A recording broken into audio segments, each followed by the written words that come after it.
This article is, well, it's good for me because it confirms my biases and it makes me right. It makes me right. So any article that makes me right, I enjoy. So let's read this one. What is vibe coding? A computer scientist explains what it means to have AI write computer code. The reason why I'm reading this article, so it describes it, right?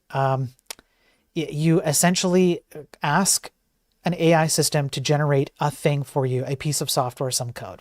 Create a lively, interactive visual experience that reacts to music, user interaction, or real-time data, has animations, should feel organic, respond to the music, complete the project using JavaScript or React, allow for easy customization to set the mood for other experiences. Then it generates a bunch of code, and then you're considered a vibe coder because it's just whatever vibes you're feeling with, you just dump it into the AI and it spits out some code for you. Now, why I do like this article is that it describes like what is actually going on here and the issues. Vibe coding could be just a flash in the pan phenomenon that will fizzle before long, but it may also find deeper applications with seasoned programmers. The practice could help skilled engineers and developers more quickly turn an idea into a viable prototype. It could also enable novice programmers or even amateur coders to experience the power of AI, perhaps motivating them to pursue the discipline more deeply. I will say that there is a little bit of merit to these. Prototyping, exploring some ideas, getting your feet wet in a particular paradigm.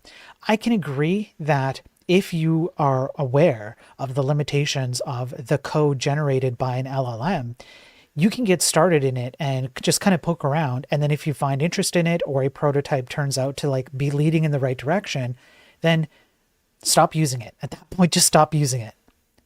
Like, I'm not kidding. Just stop using it and hand code it.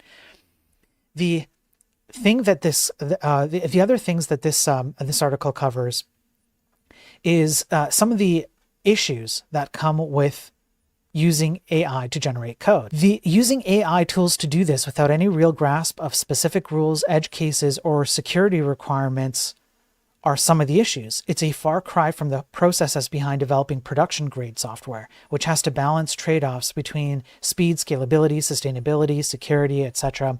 Skilled engineers write and review the code, run tests, and establish safety barriers before going live.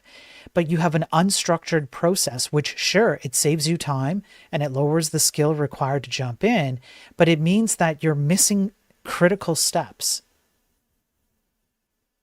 including injected bad code that leaks data, including nefarious actors who inject training data, or typo squatting, which is when the LLM hallucinates a package and then a nefarious actor creates the package with a bunch of malware, and then the next person vibe codes and they inject that package because it exists. It was hallucinated, but now it exists. There's all kinds of issues that come with this.